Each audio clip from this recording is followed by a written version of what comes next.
Do you like an exotic man, Benjamin? An Arab. Maybe, or just, a man who's a little bit more exotic than your average. Any interest is welcome at this stage. So I'm truly not racist because I don't get the option to be. And I'm afraid I don't like the idea that barely clad women holding up 180 or whatever it is. Is that a dart? Yes. That's it. Okay, good. Yeah. But in the world of OnlyFans, isn't it? 180 is actually how many people they have to sleep with. Really beautiful people tend to be quite thick. Jack's right here. You can't say that. They might not necessarily be thick, but they don't have any personality. Kenny's right there. But do you know what I mean? Like, because their looks have carried them through life, they've got pretty privilege. It's why funny people are rarely pretty, right? Do you know what I mean, though?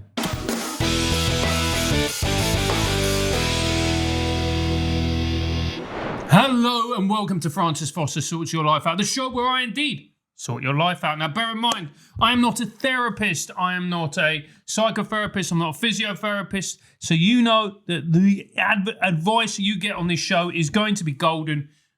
We've got a great guest on. We've got a dyed-in-the-wool left winger, which I'm loving to have on. It's Benjamin Butterworth. How are you, sir? Hello. I mean, I thought the concept of this show was that viewers sort my life out. So I'm not sure how well this is going to go. No, that is a very left-wing point of view. Get everyone else to pay for me. That's what I thought it was. Exactly. No, we have brought you on as an authentic man of the people to give an opinion and a voice to people's problems. But before we do all of that, how are you? I'm okay. I got a tax rebate this morning, so I don't think days get much better than that. Oh, so, really? Yeah. So have you got a few quid in your pocket? For now, yeah. It's going to slowly disappear on absolutely nothing, like sort of prep breakfasts and things like that. But for now, I feel flush, yeah. You feel flush? So you're going to be walking around the streets of South London? Yeah, there'll be more to steal, so it's great news. Yeah, it is. It's fantastic news. You were in a little bit of controversy with Maya Tusi's yes. right wing. Is it a right? Is that fair to call it a right wing? Well, they called it new media, but I don't think any of the new media was on the left, so far as I could see. Yeah. But I enjoyed speaking at his conference, and I turned up, and all these people were sat there in the audience to talk about why they believe in free speech, and then I started talking, and they shouted me down. So I'm not quite sure how that works. But by the end of the day, people were coming up to me and saying that at least I was funny. So I took that as a compliment. Probably the best I'm going to get from them. Do you know? But you know what that actually says, Benjamin, is that they found you likable because you don't laugh at somebody who you don't like. No. Well, I'll take it where I can get it. I was slightly scared I was going to get lynched at one point. I mean, they were furious. What did you say? Well, I believe in the welfare state. Get him! Well, Dan Wootton, the popular YouTuber, was talking about all the important topics he raises on his YouTube channel. And I said, what? Like the sort of 50 videos about behind the scenes at Loose Women. But, dare I speak the truth? And how did that go down with Daniel? Well, Dan and I used to do a show together, his show, on the late Dan Wootton on GB News. And so I enjoyed working with Dan for a long time, and we get along very well in real life, but he doesn't pull his punches. He's pretty robust in a debate. Hopefully you'll be nicer to me, right? Yeah, of course I will be. So actually, that's the life problem I need fixing. What's that? It's the backlash from the Maya Tusi conference. You'll be fine. You're a seasoned political commentator. I'm old, yeah. I'm in my 30s now. You are in your 30s. I mean, in gay years, that's fairly old. In gay years, I'm dead. I'm actually sort of a bit like Jesus. I'm awaiting my rebirth. Because in gay years, when you get through your late 20s and you're no longer a twink, which is a skinny young gay man, and then you sort of, your hair starts to recede and you get a bit plumper and no one's interested. And then you develop a beard and you become sort of a whole new generation, sort of daddy type. And that's, I think, I've shared too much, but that's that's what I'm emerging into. No, because I do find the gay subculture, the gay subculture quite very interesting. So you've got twinks, you've got otters. So yes. What's an otter? An otter is a skinny guy with lots of hair. Okay. What would you be? Would you be that? No, I don't have a lot of hair. No, and you're not skinny. Yeah, you were right. No, you are right. Sadly, I am not. My skinny days are firmly behind me. And then you've got a bear, which is a chubby guy with lots of hair. Yeah.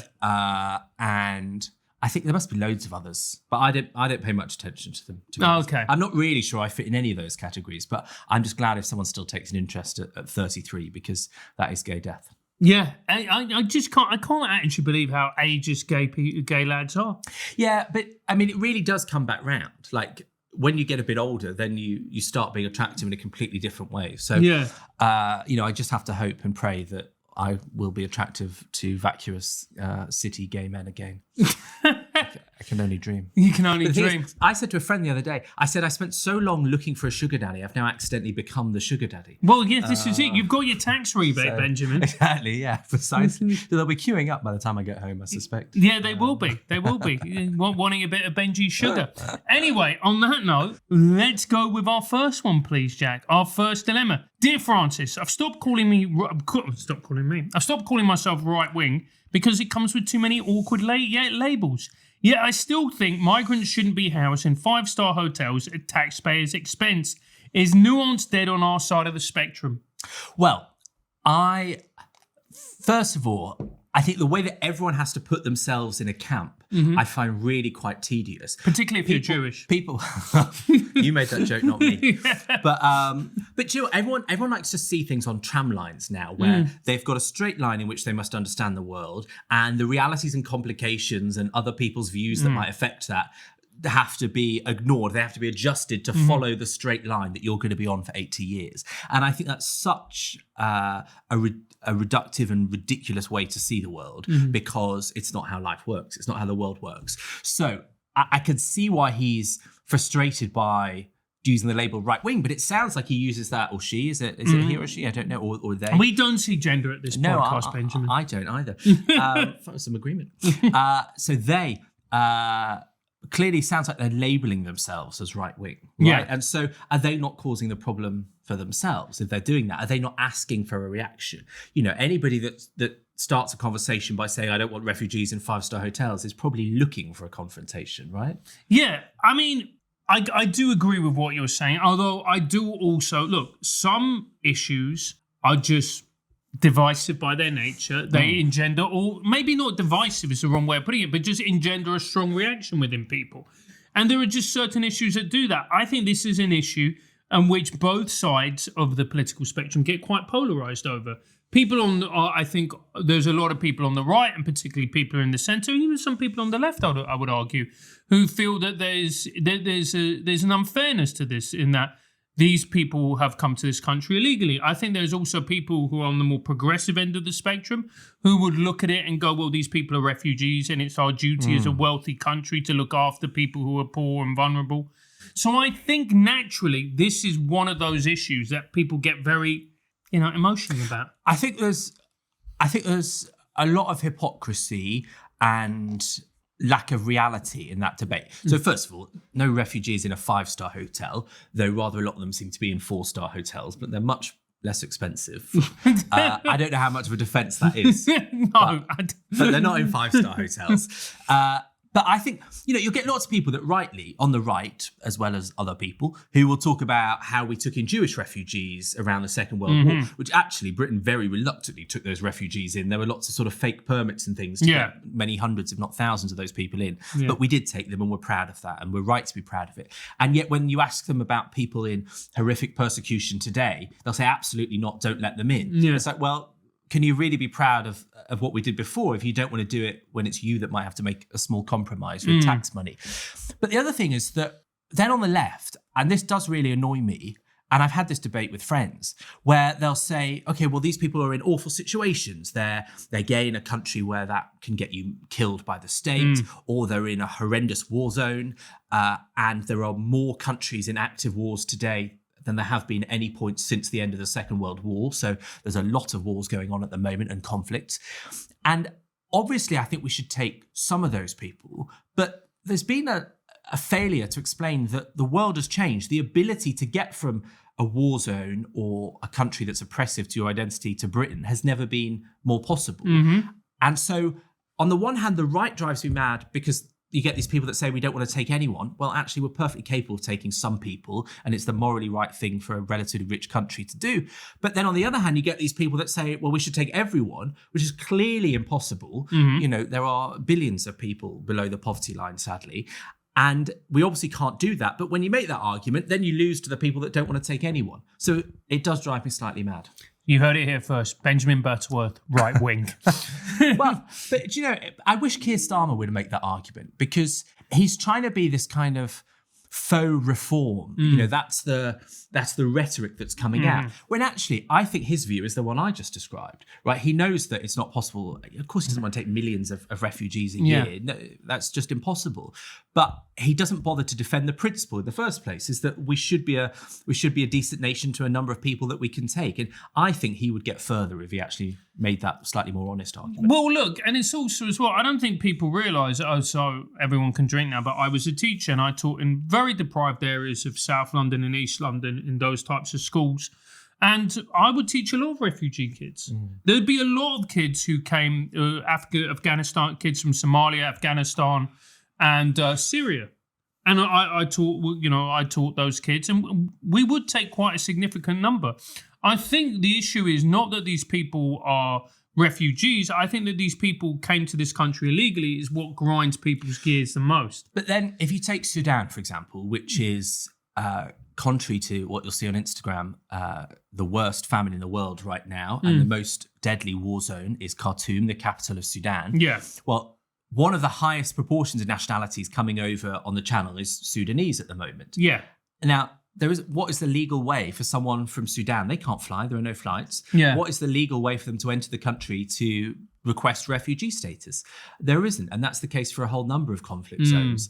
And yet, if you're from Ukraine, we were agreed to pay for the Eurostar ticket from Paris to London as part of the Ukraine scheme. Ukraine, obviously, I'm on the Ukraine side. Russia is an imperial, bully boy. But actually, if you're in Lviv, for example, in Ukraine, the war has barely affected it. And yet they could come here and claim refugee status straight away, and we would cover the cost of the Eurostar, or it would be waived as a cost. Meanwhile, someone starving in the worst famine in the most war-torn place on earth, Sudan, would have no right to come here. And I do think that's a slightly absurd situation. And, the idea that that's fair, I don't think it makes sense. No, I do see what you mean. And this is why it's important that we actually have these conversations. Because the point that you made, I'll be honest with you, I've never heard before. Wow. There you go. But genuinely, I've never heard someone talk to me about Sudan.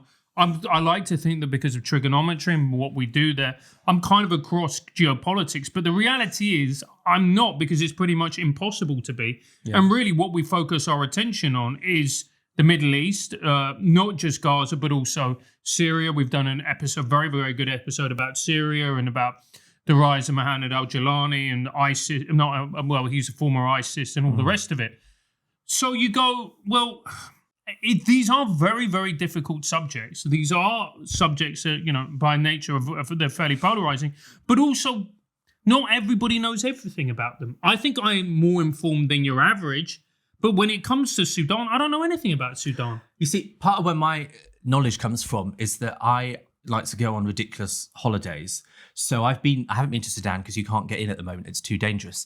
But you can go to most of these countries. So I've been to Afghanistan. I've just got back from Afghanistan. You've been to Afghanistan? Yeah, I've been to Yemen. I've been to Iraq. I've been to Syria. I've been to Lebanon. Do you not want to go to like Benidorm or the Costa del Sol? No, too dangerous.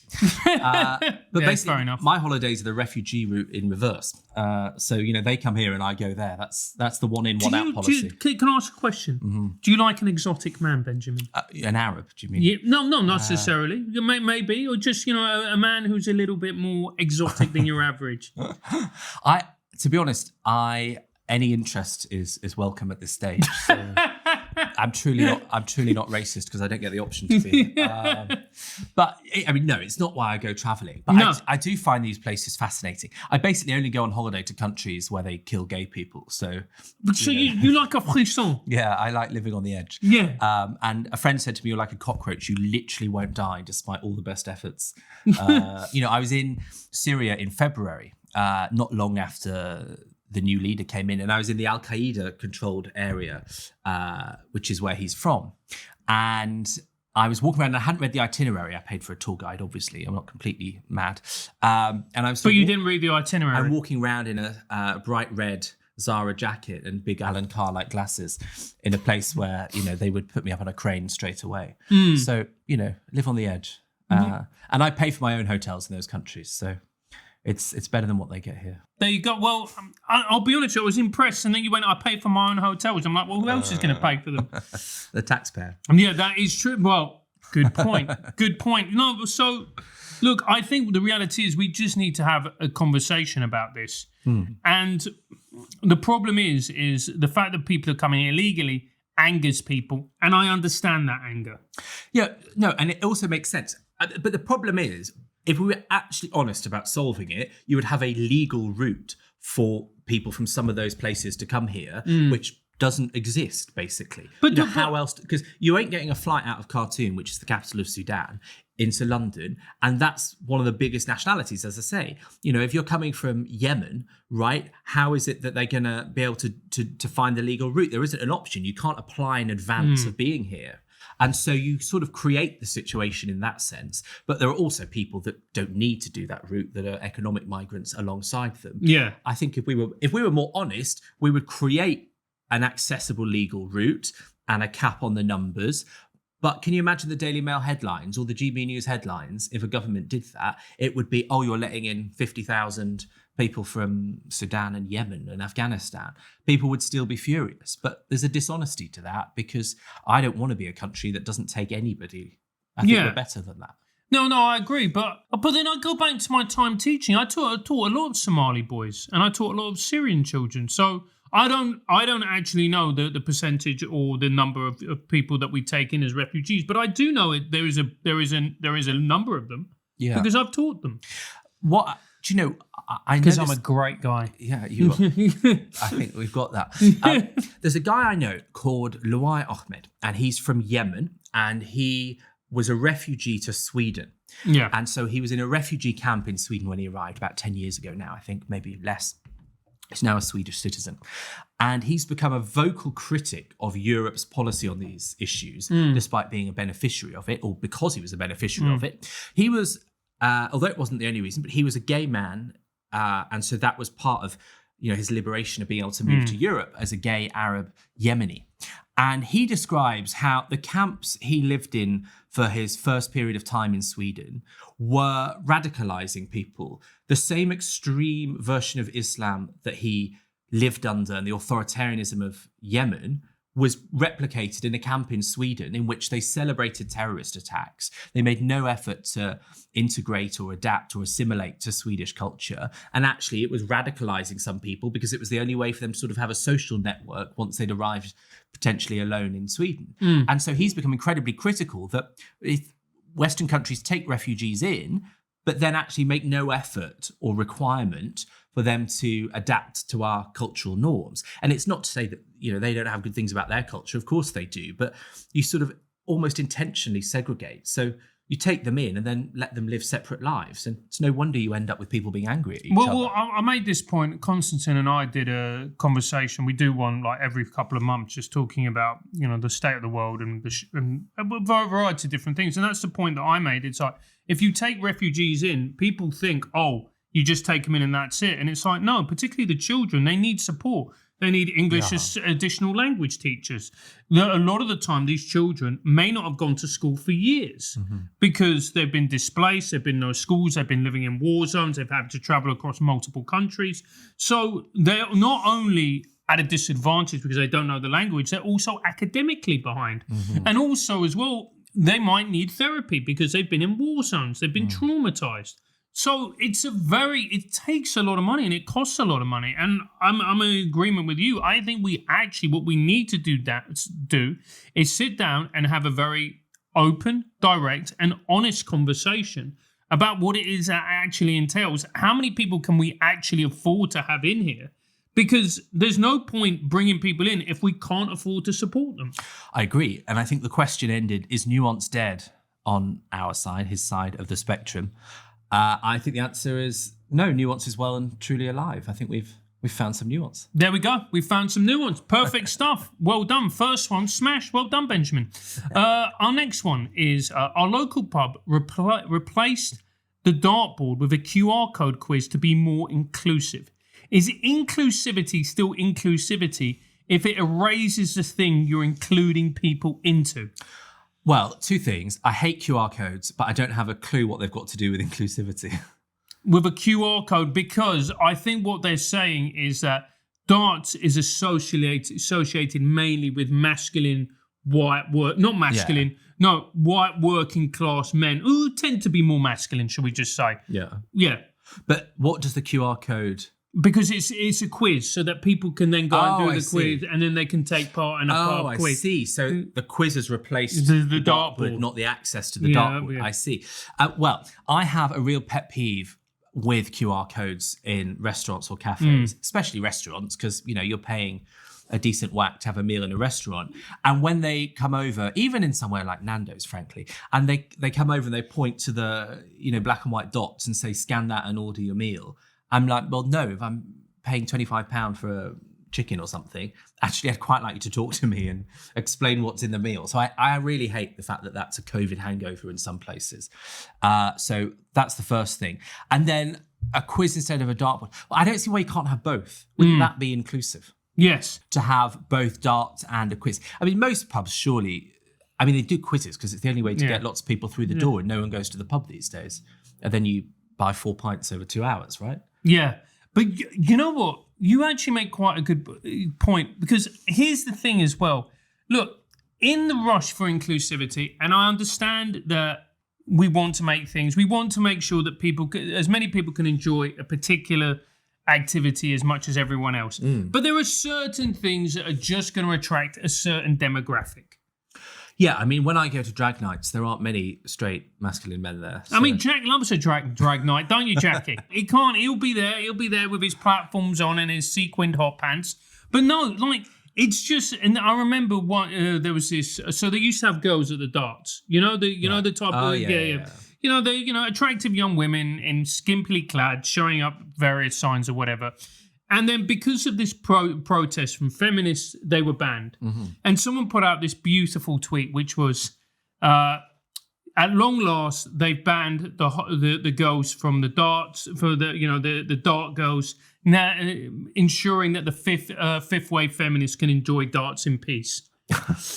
I just think, I don't like the idea of having women there for their looks. Right? Because I just think it's a bit grim. It's like you don't really get it to the same extent on British television. Yeah. American television, you definitely get it, where you basically have, you have to be a beautiful woman to be on television, to be in front of the camera, to get those jobs. And yet the guy can be as fat and ugly and caring as little as possible about his own appearance as possible. And I just think that's such an ugly standard because...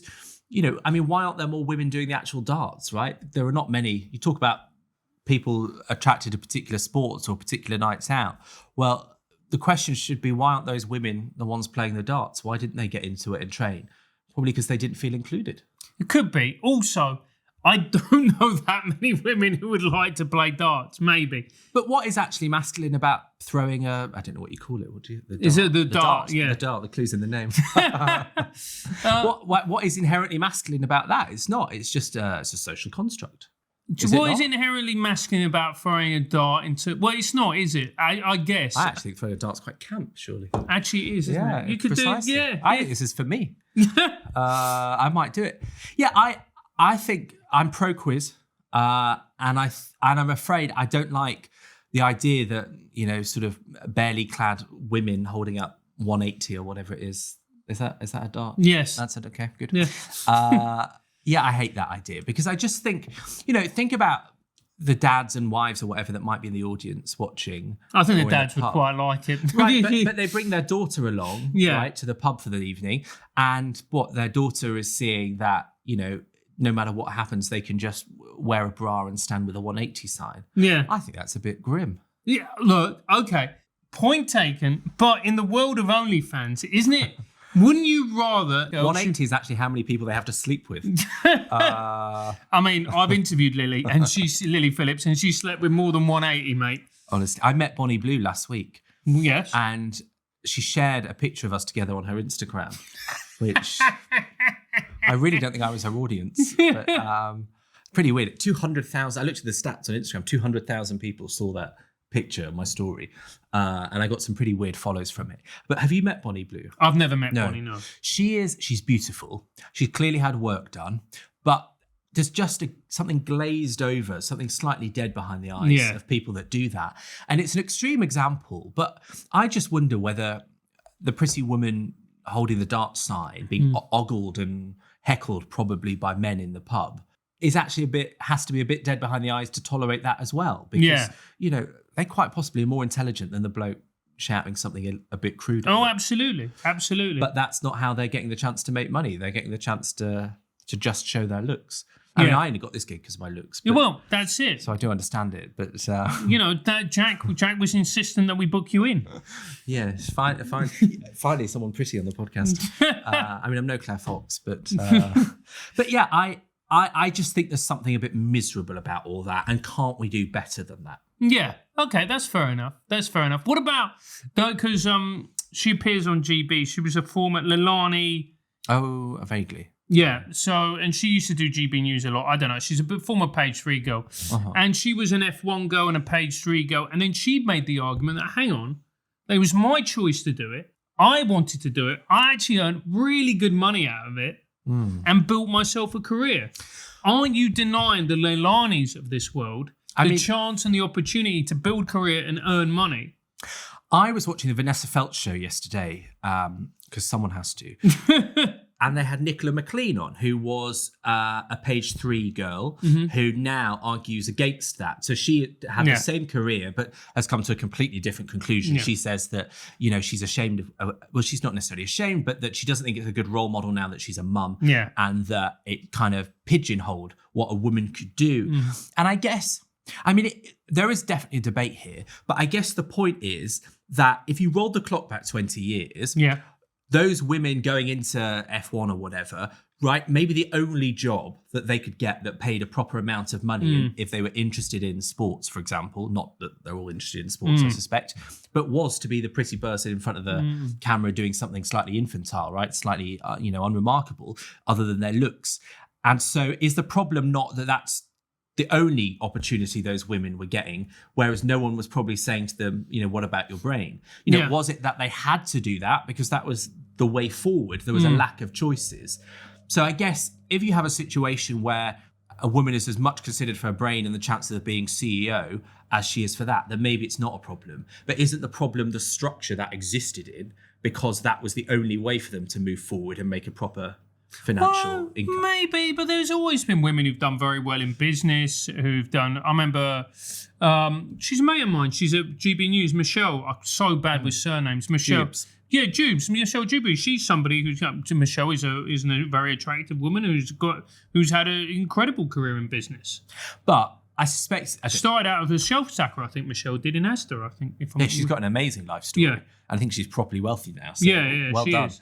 But I suspect I don't know if you've interviewed her on one of your podcasts. No, we never have. But I know Michelle well. I used to do her show and we used to chat a lot. And I get on really well with her. I'm guessing, obviously I can't speak for her. I don't know her very well. But she would say... You're a man, you can speak to her.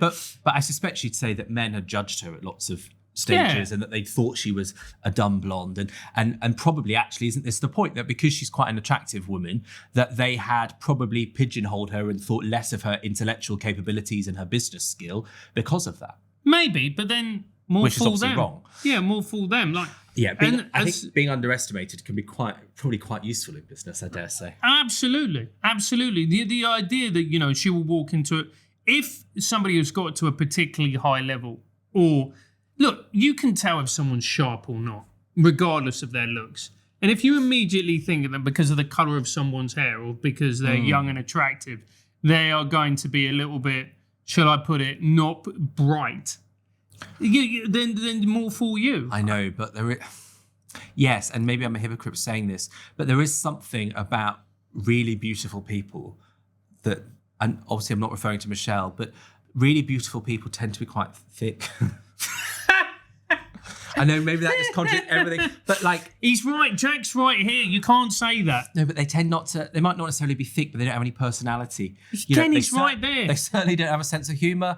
But do you know what I mean? Like because their looks have carried them through life, and they've got pretty privilege, and so they, it's why funny people are rarely pretty, right? Do you know what I mean though? I've enjoyed it. Thanks. It is a real thing, right? Alan Carr and Joe Brand and stuff, right? They tell the story of how it was their way to get ahead. Well, I'll put it like this. I went on a date with a woman a few weeks ago, very attractive, and we were having a bit of back and forth, and she was really sharp on the banter. And I said, "You're really funny." She went, For "Yeah." a woman. No, she was actually very, very funny. And I went to her and I went, "Oh, you're really funny." And she went, yeah. I'm the best of both worlds. I went, "What do you mean?" She went, "I'm hot, but I used to be fat." Makes sense.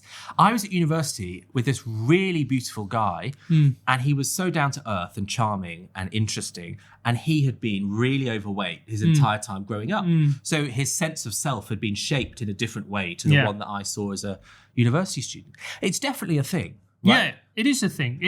But the worst part is occasionally you get someone who's beautiful and clever and interesting, and just the worst. Do you know what I don't like is people who are good looking, who are great at sport, who are talented, who are academic, and they're nice people, and you're like, oh, just what? There's nothing.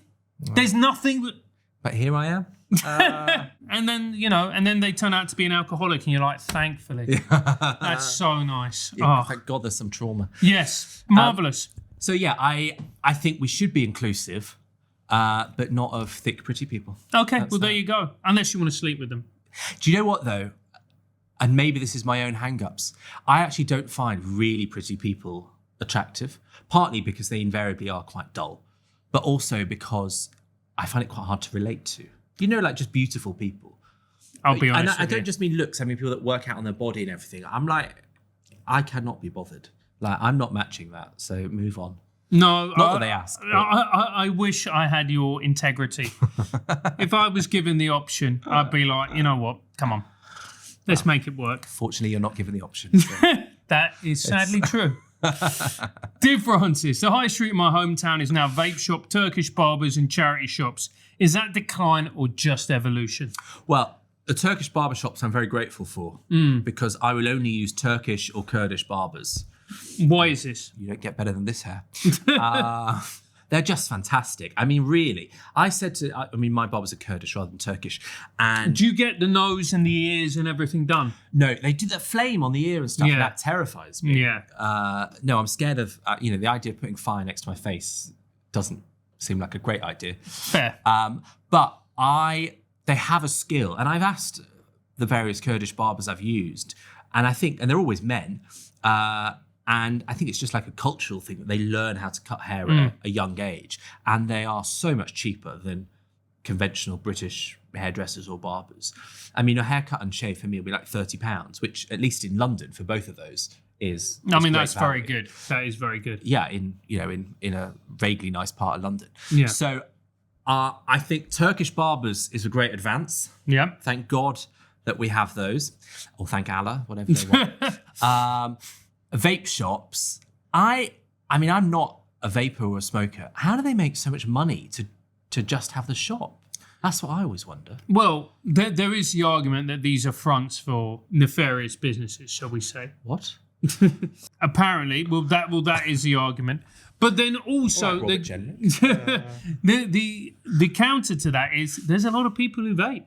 There is, but I have bought a vape in my life, and it's just from a corner shop, right? You can get them in normal places. So I kind of wonder, and I don't really understand it. Like these sort of, I don't know, are they Apple Mac versions of vapes? I mean, how? Well, I don't vape because the thing that I never thought, when I was young, I thought I would be, I'd be with it or whatever else.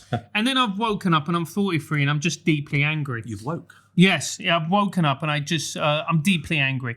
But one of the things I've realised is I look at these people vaping and I'm like, just smoke a fag. Just, if you're going to do it, just don't do this half and half. Just would smash a Marlboro Red. I find it quite funny. You'll see these really like macho lads. Yeah. And they've just sort of got like a little pink piece of plastic Yeah. that they're clutching onto for dear life as they vape away. And I just find that completely bizarre. I don't know how we convinced ourselves that this was cool. I don't know how long it would be cool for. So vape shops perplex me. I'll say there's nothing worse than seeing, like you said, this big macho guy with this little kind of sort of pink thing, and it's like watermelon foam comes out. You go, mate. Do you remember like the? Sorry, and I'm the gay one. Yeah, exactly. And then you look, and do you remember like watching like the old westerns or whatever else that your dad or your mum or your nan used to watch, whoever it was, and you got the villain in it, and he'd light the cigarette. And he'd just take and then breathe out slowly. And you go, that's cool. It is. Now, you see, I was backpacking across Iraq in November of last year. Of course you were. And I'd never smoked, but there they chain smoked. Oh, yeah. And I was getting the night train from Baghdad to Basra. And I took up smoking then because it was a way to ingratiate, yeah. Exactly. And first of all, I learned it's actually quite pleasant. So that wasn't very useful. But it was that watching a sort of, muscly Arab Iraqi men smoking, it did kind of look, I hate to say it looked quite cool and it looked quite glamorous when they did it. Yeah. But maybe it's not the same on sort of, Norwich High Street or something. That's the problem, isn't it? Yeah. But yeah, there is a glamour to smoking, whether you want to admit it or not. Of course. It's undeniably cool. James Dean with a cigarette in his mouth is cool. Is this sponsored by? Yeah, this is sponsored by sponsored by Marlboro. I think it's actually illegal. It's illegal. Yeah. I don't think Marlboro can sponsor. I don't even think they can sponsor YouTube, can they? I would assume not. Well, they mustn't be able to because otherwise we would have seen it happen. Yeah. But the ridiculous thing is that tobacco products you can't be sponsored by a tobacco company, but you can nicotine. So you'll notice on things like the Tube or whatever that they have vape adverts and pouches that people put in their gums. You can advertise those because it's a different type of product to cigarettes. So the laws are pretty outdated, actually. They are. Actually, if you want to be, let's actually just rewind and say those 6 foot burly men with pink vapes actually look really cool, and we're sponsored by. I don't know who makes vapes, but no, I don't. No, I don't. Sponsored by them. Is it decline or just evolution? Well, it's decline, obviously, but it's not just those barbers and vape shops. And what was the other one? Vape shops and charities. Charity shops are okay. It's the fact that it's so much cheaper to sell and buy online. The taxes are cheaper, let alone the products, and even the taxes they pay are offshored. Yep. And so then it's so hard for someone to set up a local shop on a high street and make money. So I don't think it's the fault of those. I think they're filling the void. So I don't think they're the decline. I think the decline happened, and then the vape shops turned up. Very nuanced. Opinion. There you go. You got your answer. Dear Francis, I watched a documentary on the British Empire that called it a tragedy and a triumph in the same hour. Is the truth always both?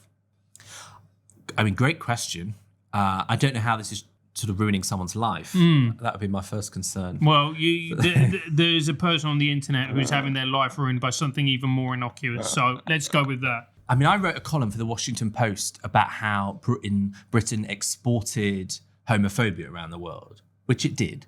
India only dropped its law that made it illegal to have so-called gay sex a couple of years ago, and that law was on the statute book from when Victorian Britain put it in place. Okay, right. So, there are laws that are literally the ones that we put in place. So I think, and also millions of people have died in atrocious and unacceptable situations, indigenous peoples.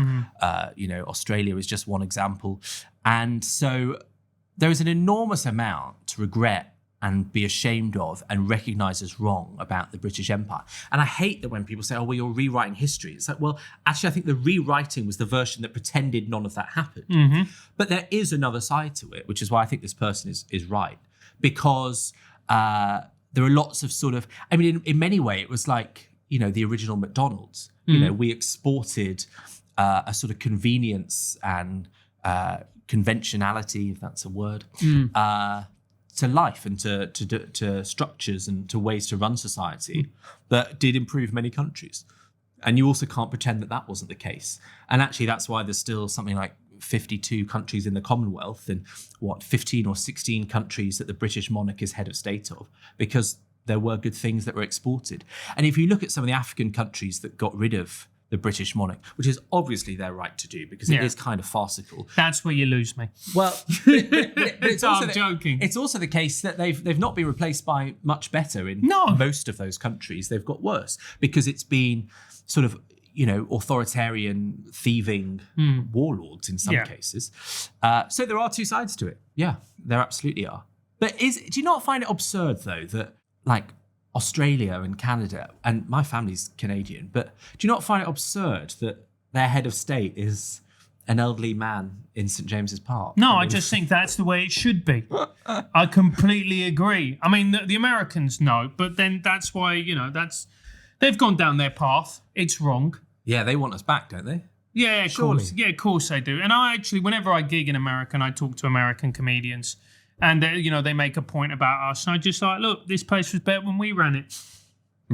It's the actually 250th anniversary next year. Yeah, and of a disgusting mistake. I think there's a thing about like empires lasting 250 years. So, maybe get ready to take it back, get your tea or whatever it is they stole. Yeah, I think so. I think I'd love to go over that. What I found very interesting, Benjamin, is I was on the plane back from America and I was sitting next to an Indian gentleman. And he was in his mid-50s, no, probably late 50s, early 60s. A very successful guy. And we started chatting and I go to him. We just got along quite well. And I was saying, oh, you must be very, and you must have a lot of antipathy towards the British in India. And he went, no. Why do you think that? And I went, well, the British Empire. And he went, look, the British Empire, of course, it did terrible things, but it also gave us a lot.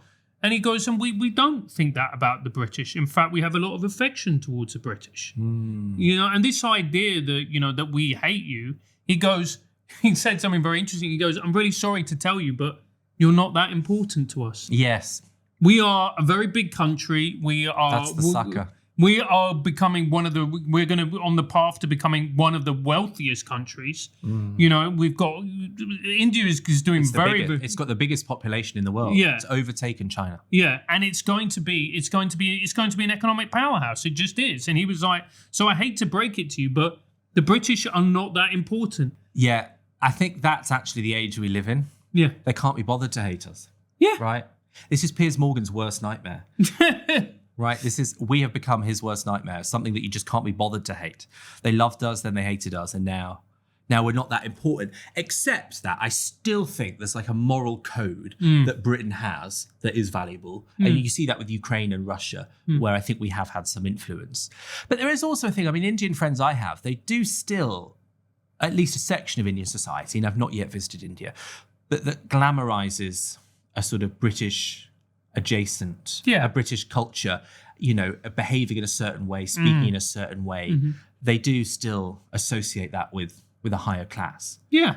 So I don't know if that's even a good thing, but I think still that lingers. For example, I often visit Saudi Arabia. Have you got a fucking death wish? Yeah, I think I do. It's a miracle I made it to 33. Riyadh is fantastic. Is it? I love it. What's so good about Riyadh? Well, half the population is under 30. And it is, since Mohammed bin Salman, the Crown Prince, took over like 6 years ago, it is being transformed. It looks like New York City in parts, and so many of their old attitudes. Saudi is the only place I've ever had a female Uber driver. Really? What are the chances? 6 years ago, or roughly 6 years ago, it was illegal for a woman to drive in Saudi Arabia. Correct. And then you like that. Yeah, absolutely. The good old days. Yeah, exactly. Make Saudi great again. But no, and several times when I've been in Riyadh, I've had a female driver, and it blows my mind. But it's actually partly because it was during COVID, it was allowed, and they've not relied entirely on immigrants, like Indian immigrants. Yeah. And so they have to do those jobs domestically. Do you know, this is probably the wrong demographic. You're from the wrong demographic to be asking this question, but I think you'd be able to answer it. Apparently the ladies are very attractive. Well, do you know, they are beautiful because they they spend so much money, right? They have so much money for face products. Yeah. Face products. I don't know, that's the most masculine thing I've said. What do you call cream and stuff? Yeah. But you know, I mean,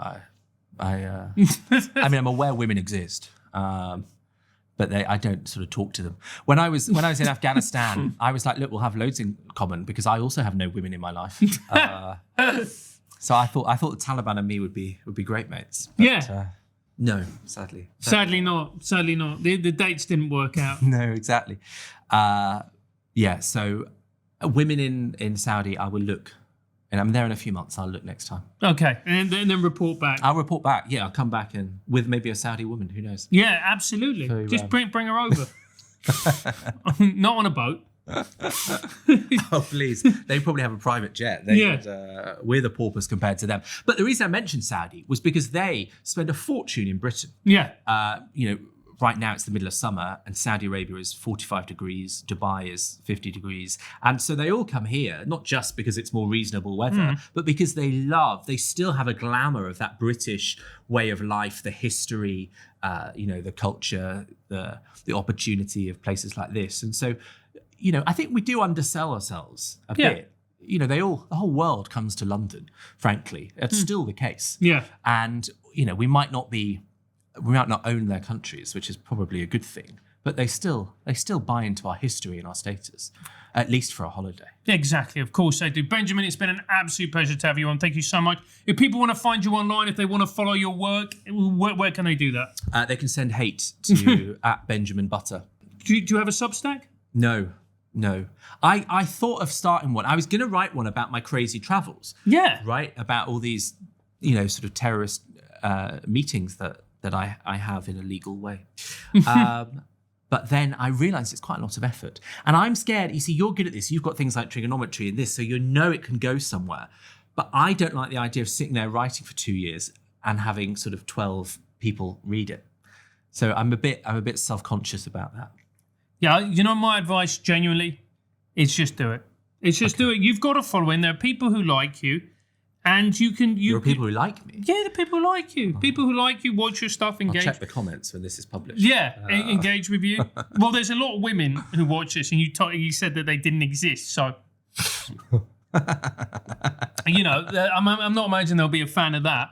But anyway, so I think you should. I think my advice to you is life is too short. Go and do what you want. Okay, life is too short. I'll make a Substack.